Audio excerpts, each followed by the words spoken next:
The truth. Good morning. Morning, folks. How are you? Now, I just want to point out that the light you're seeing on our face is from outside the window. Yeah, it's beautiful this morning. It's so nice. Savage out there. Now, the good news is we're going to see good spells of sunshine and blue skies across the county today. It'll be cold, but we'll take it. It's a pretty nice morning, and clocks change this weekend, so today and tomorrow look pretty good. I actually haven't checked the weekend, but we'll take it for today and tomorrow for the minimum. And it's, going to be up around maybe 8 or 9 degrees, but a chilly start, but definitely going to be a lovely day today.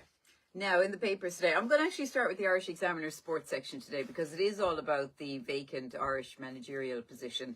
And it's all about Roy Keane on the front page. Meeting of minds. FAI chiefs apparently have met Roy Keane 3 times in relation to the vacancy. And then inside the paper today, Dion Fanning writes about John O'Shea's, well, we can't really call it a tenure, I suppose, but his, whatever, John his 2 O'Shea's games. weekend. So after the Belgium game, I mean, half the country was saying John O'Shea should get the job, and then Switzerland beat us, and I didn't see it, so I'm saying that I'm talking about this having not seen the game, but it sounds like it was a pretty lackluster affair. So Dion Fanning writes, Irish football can't handle the truth. And then there's also a report card on how John O'Shea really did as the gaffer of the Irish team. So they go through results and performances, player feedback, stuff like that. So yeah, I mean, these calls for John O'Shea to take over immediately because we drew 0-0 with Belgium, who looked like they didn't want to play, were just and again, so ridiculous. A Belgium team without the best player in the world. Yeah. I mean, and who weren't arsed. Like they just, I think if we'd scored, I do think if we'd scored that penalty, it would have been a totally different game. Yeah. Look, Belgium come here. Up the ante, big style. Will John O'Shea become a very good manager for Ireland or a club? Possibly.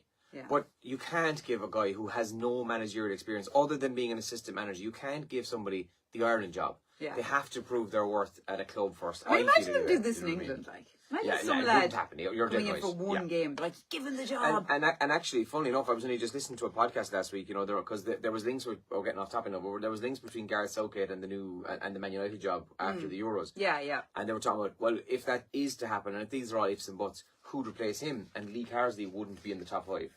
Yeah, and he's the under 21 And the manager. only reason he wouldn't be in the top 5 is because, again, he's working with the 21s, and he's very good at that, and the underage structure, he hasn't also proved his worth to take the big job. Yeah. So let's calm down a small bit. Now, away from sport, on the front page of the Examiner, very, very sad story, and photographs being shared yesterday of Una Bowden and her 2 daughters, Ciara and Saoirse. They were the 3 women who died on the N17 on Tuesday when their car collided with a lorry. Such a tragic story. Beautiful photograph of Una and her 2 girls there on the front page of the Irish Examiner. And unfortunately, deaths on Irish roads look like they are going to well exceed 2023's very, very bad total as well, because the government has admitted at least 40 more people could die this year than last year on Irish roads. That's in the Irish Examiner's front page today. I was driving into work this morning. I was coming in around with the Ballygarry roundabout there, and a guy overtook me on the roundabout. So I'm in, you know, you come around the lane there to go straight on into Tralee, and you're in the right lane, let's say, to go up the bypass. Yeah. He just cut across me at speed. I was like, you dickhead, like, you're the dickhead now who'll cause us to have an accident. You're a dickhead. Whoever you are, you dickhead. The same stories on the front page of the Times then as well. Mother and 2 daughters in fatal Mayo crash named, like Elaine mentioned there. It's a lovely photograph. They use the same photograph in a lot of the papers today. And then more on motorists. They're set to face congestion or clean air zone charges. Local councils are pressed to charge motorists to pay for clean air zones.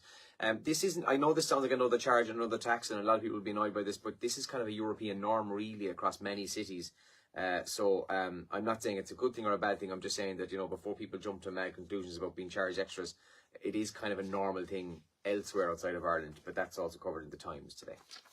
In the Irish Daily Star today, the same story about that awful crash in Galway earlier this week. Una, Ciara and Saoirse pictured in the front page of the Irish Daily Star today. And then a photograph of a far-right English thug holding an Irish tricolour fighting for Russia in Ukraine. So brilliant, great stuff. That's exactly what people want. Look, a bit photo of him with the Irish tricolour. That's more on that inside the Irish Daily Star today. And then looking ahead to the championship and to, first of all, the league final, the Football League final between Dublin and Derry. Mickey Hart says the Dubs are not a spent force. So just a preview of that game there in the front page of the Star today. More on cars than in the Mail this morning. Higher taxes for bigger cars. Eamon Ryan reveals 35 proposals to cut the use of vehicles, such as reducing insurance premiums for people who drive less, and large vehicles such as SUVs will be hit with higher taxes under new proposals from the Transport Minister. And I spread rumours about Kate, and I'm so ashamed, by Julie Burchill inside the Irish Daily Mail this morning.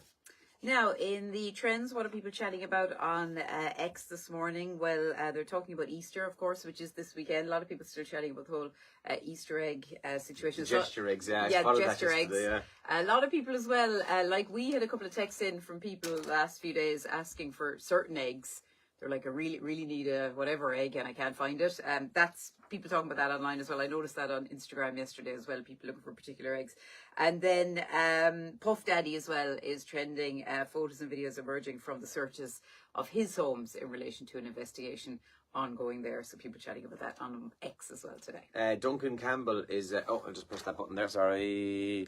Duncan Campbell is trending as well this morning. So he there's a piece on him in the Independent from yesterday where he said the Metro link in Dublin would cost too much in cash and carbon emissions. Rio Ferdinand is also trending then. He was in Sligo yesterday. He managed in a charity match, he managed against Shane Filan from Westlife. And it was kind of a north of the border versus south of the border, and it was all people who were aged between 16 to 18 from various communities. So he's also trending this morning as well. Now, we've got a busy show. We're live in a few minutes on Radio Kerry, so do join us for the programme, and you can get your requests into us by text or WhatsApp. Lots of good music coming up, and we'll have a bit of crack as well. Have a good day. Have a good one, guys. Thursday. Good luck. Bye-bye. Bye now.